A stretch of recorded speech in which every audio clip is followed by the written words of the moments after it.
This country is literally just a few islands run by a dictator who's also a mentally insane mad scientist.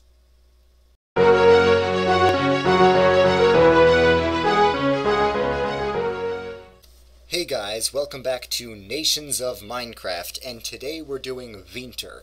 And we're going to structure it a bit differently today because we're only doing the history segment. The reason for this is that a lot of what Pvintur used to be has now been destroyed because there was just a major war and they lost, so yeah, a lot of what they used to have is now a bunch of craters. So let's talk about who they are, where they are, and what the heck happened. Pvintur is a small island nation located here in the Far East, and yeah, we're going to jump right into the history. So, Pvintur didn't exist at all. There was no civilization until after the Navaka Empire collapsed, and nobody was really in charge of these regions, and nobody knew who should be. The only people living on the islands that would later become Pvintur at the time were Proto-Eastern nomads. Didn't build any civilization, just very sparse population that lived nomadically. Until there were some Orions who lived nearby. Now, we talked about who Orions were in the last episode. I'm not going to talk about that now. Basically, all you need to know is they're pretty cool people that have a bunch of weird sounds in their language that English doesn't have. For example, v, th, ch, and r. That's where the name Pvintur comes from. To make the v sound, it's kind of like a V sound, but instead of biting your lip like you do when you make a V sound, like v, you keep your lips almost touched, but just very close together, not touching, like v. So instead of Pvintur, it's Pvintur. Okay, that's the linguistics lesson for today. Anyway, these Orions ended up migrating to some of the islands that would later become Pvintur. The reason that they did this is because this land where the Orions lived was all given to Hanakwa, and for reasons that we discussed in the Hanakwa episode, Hanakwa didn't treat the Orions very well. So yeah, there were some Orions who moved here. And then this was known as the Free State. It wasn't known as Pvintur yet. It was known as the Free State because nobody really governed this region, but it was still recognized by other nations as its own country. So it was kind of like an anarchy country, right? But even though there was no official government, a tribe began to form amongst the Orions. So the Orions lived on these small volcanic islands, and the Proto-Eastern nomads lived over here. So in the year 8199, there was the Free State, and then about 20 years later, the Atovi tribe formed on these two islands. It was a tribe made up mostly of Orions. And then later, that tribe split into the Anavitova tribe and the Skikben tribe. And they had a brief war, and the Skikben tribe won, and they built a nice little village on the top of their volcano. But they noticed, obviously, they couldn't farm very well, or, like, at all, on the top of the volcano, so they needed to basically make a colony on the mainland where they could farm. So some of them migrated to the mainland, and they made Enkshrill. But when I say mainland, I mean just the bigger island. Enkshrill was a small village where they could farm. So that was useful, but to really advance their economy, they would need to actually do some trading. So they made another city, or I'm calling it a city, it was a tiny town, Bakstun, which is where they would trade. And what they did is they traded with Oria. Oria, right over here, is a different country that was totally willing to trade with them. And they developed really strong ties to Oria. And Oria is going to be very important later in the story. So yeah, Bakstun was like the trading city, Enkshrill was the farming city. They also made Jantry, which is just kind of where a few other rich people lived. And then at one point, there was this guy named Ensign who decided all these towns should be united, and there should be an actual government, so Ensign became the king, and in the year 8250 established the Kingdom of Pvintur. And that's the first time the name Pvintur was used to refer to any of this. And he ruled for about 20 years, and during that time, Pvintur and Oria were best friends. These two nations loved each other and were actually planning to become one nation sometime in the future. Except the King Ensign in 8272, he died. It was replaced by his son Vensen, but they agreed that Vensen should only have half of the territory, actually quite a bit less than half. So the south half was still the Kingdom of Pvintur, and the north half was known as Free Territory. And because they were free and no longer under the rule of the king, they decided to pursue a lot more trade. So the Kingdom of Pvintur focused mostly on farming, and the Free Territory focused a lot on trading. And they traded with not just Oria, but Hanaqua and a few other places. In the years 8280 and 8290, between them, they did a lot of trading, at least the Free Territory did. And at the end of it, they noticed that these nations were really into inventing. All the Far East nations were into inventing. Oria invented this vertical crop thing. Hanaqua invented the ice rail. Hanaqua was famous for inventing, as we talked about in the Hanaqua episode, and Pvintur wanted to start inventing too. So one Pvinturan named Venturon, he was, I think, half Orian, half Proto-Eastern. Yeah, Venturon, he was a mad scientist, and he wanted to invent too. So he went to Treya Island and basically made that his own personal lair. It was one of the two volcanoes.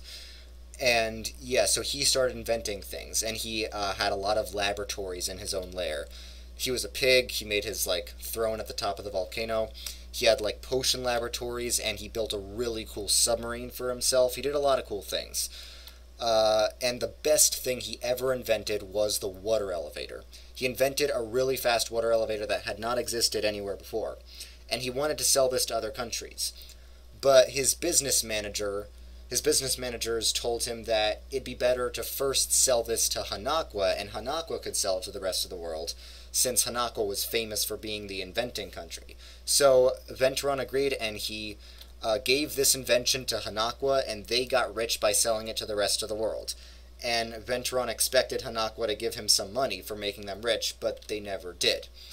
And honestly, it was his fault. He didn't really have a contract or anything.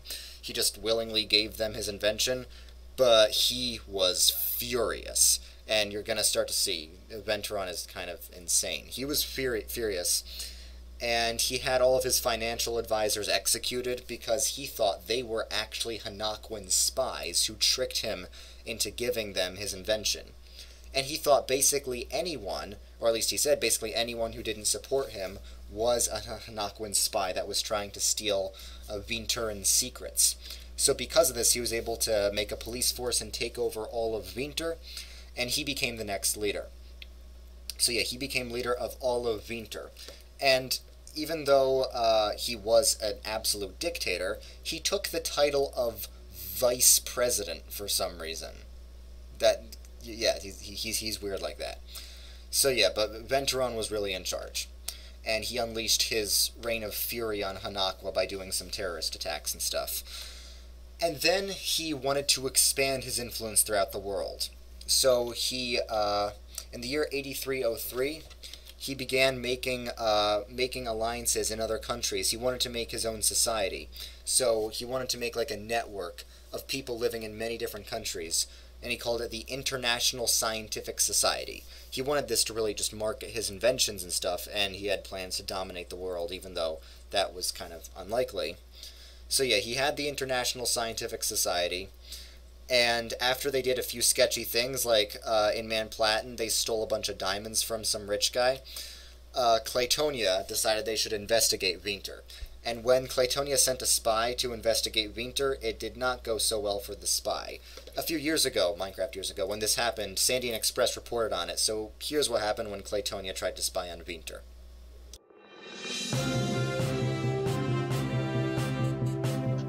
Good evening, everybody. This is your top news hour for Jernesi News Network.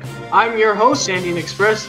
Our top story tonight is the Pvintur has created a new ranged weapon that's so powerful that it can blast people out of range, and it's a very, very deadly weapon. This news comes as a Claytonian spy was found dead in the water near the waters of Pvintur.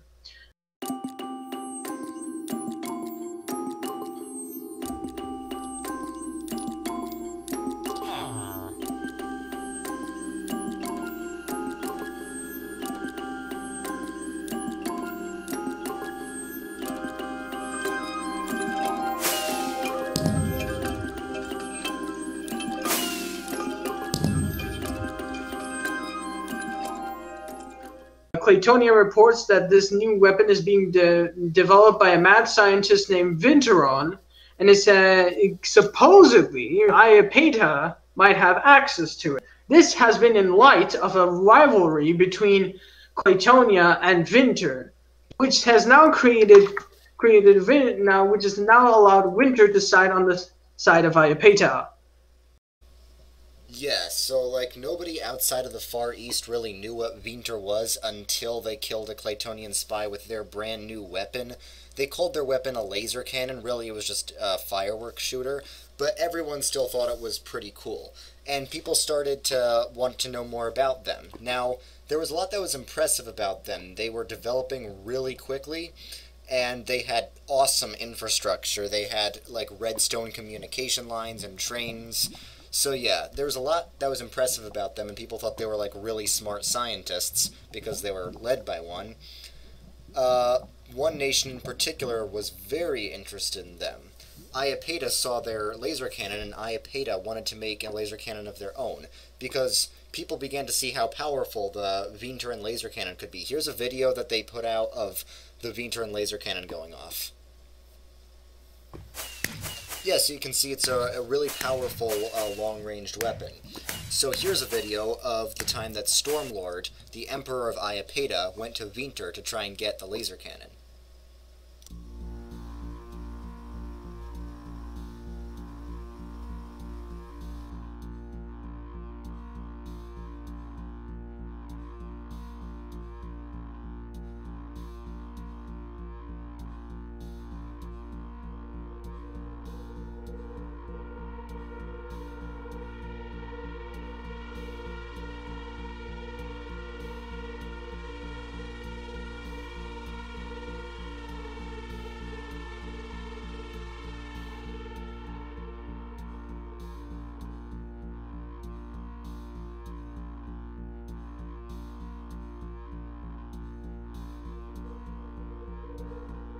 Supreme Leader Venturon, I've heard you are having troubles with the Empire of Claytonia.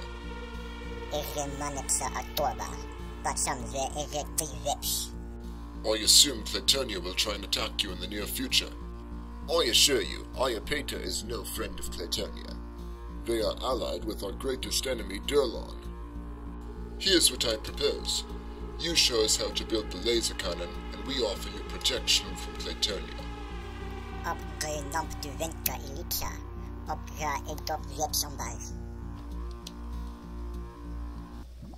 And yes, Stormlord ended up being absolutely right that Claytonia would be a big problem for Pvintur, although Stormlord wouldn't really provide that much actual help.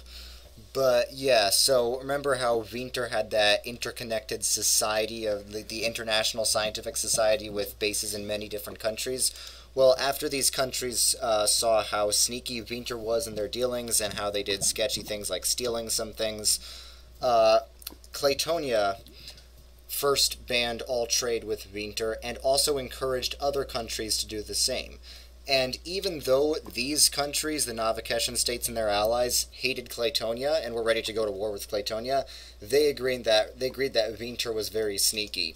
So all of them signed a pact to cut ties with Pvintur. And Pvintur was furious about this. And they started unleashing a wave of terrorist attacks.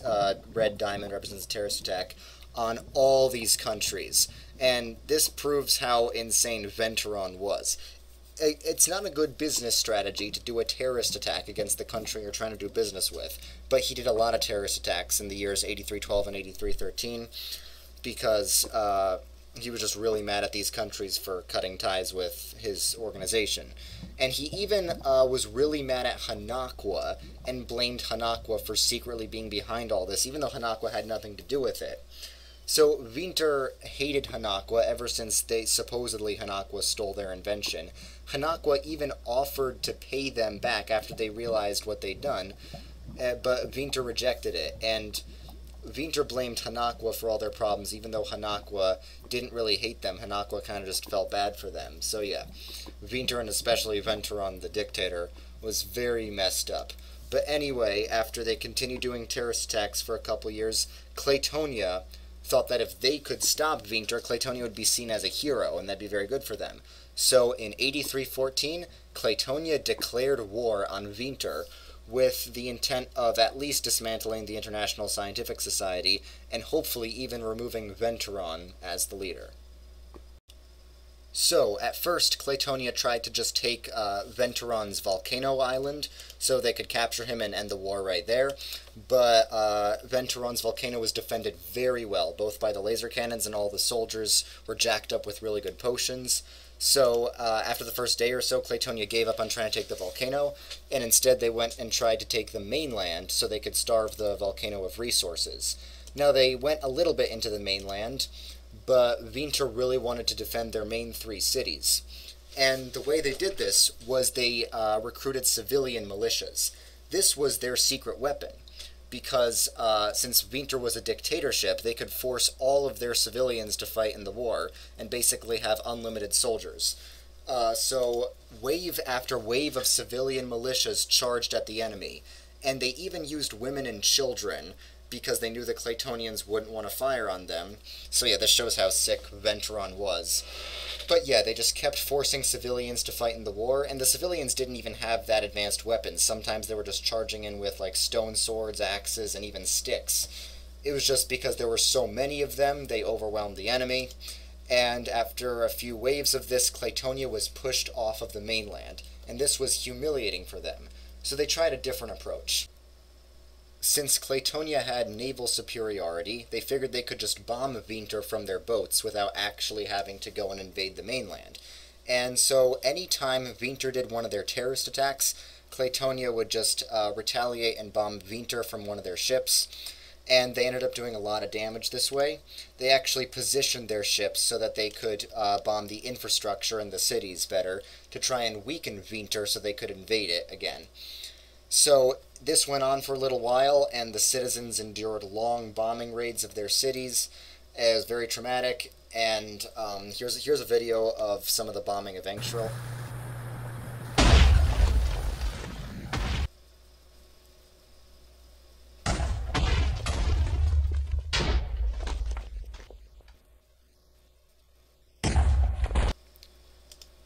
Yeah, so eventually they decided they would just try invading again, and they were right, it was a lot easier this time since they crippled the infrastructure. And they cut across the land pretty quickly. They surrounded the city of Boxton. The Boxton militia came out to fight them, and they lost, so Claytonia basically burned down the whole city, and then went to take the southern cities. But once again, they were met with resistance from the civilian militias, and the whole middle of the country ended up looking like a wasteland of craters.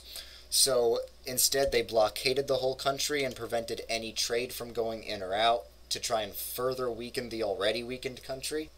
But Claytonia wanted a quick end to the war. This was actually just supposed to be a side war to prepare them for a bigger war that they were going to do somewhere else, but this was taking way too long.